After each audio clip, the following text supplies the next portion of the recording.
Microsoft today released the newest Windows 10 feature upgrade, labeled Fall Creators Update and numbered 1709, to consumers and commercial customers. The upgrade was the first since Microsoft revamped its Windows 10 servicing model by pledging to deliver 2 such updates annual video conferencingly and changed the release track nomenclature and support timetable.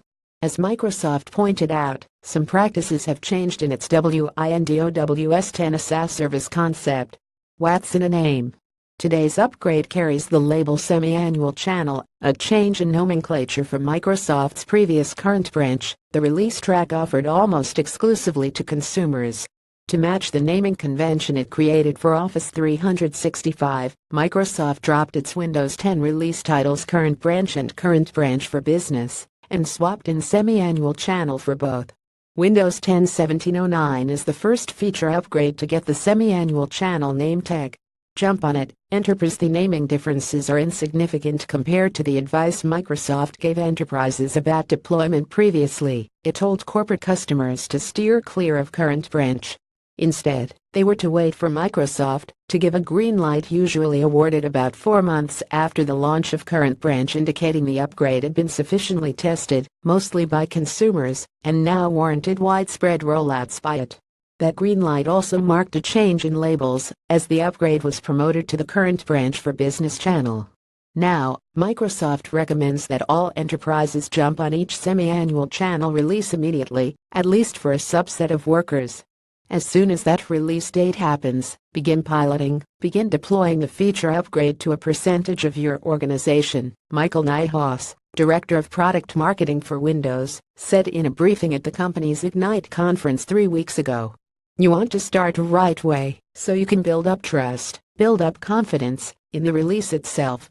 And its veto make the previous recommendation possible. Microsoft has accelerated the availability of Windows 10 1709 compared to earlier upgrades.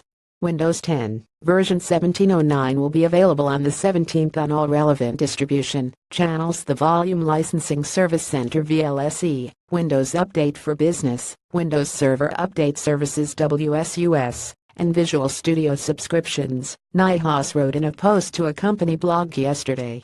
Last spring, Microsoft waited until May 1 to offer Windows 10 1703 Akka Creators Update to enterprises via the VLSE. For instance, that was about 4 weeks after 1703 actually arrived. All in one for all. Microsoft also altered the packaging of the disk images identified by the .iso file name suffix for Windows 10 1709. Instead of having separate media and packages for Windows 10 Pro Volume Licensing version, Windows 10 Enterprise, and Windows 10 Education, all 3 will be bundled together, Nijhuis said Monday.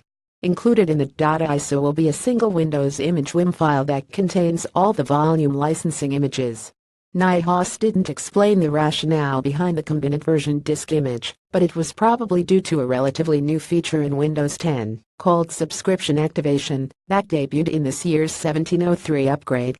Using Subscription Activation, devices assigned to a user covered by a subscription-based license, including plans such as Windows 10 Enterprise E3 and E5, as well as Microsoft 365 E3 and E5, are automatically unlocked with a login, with the operating system transforming from Windows 10 Pro to Windows 10 Enterprise.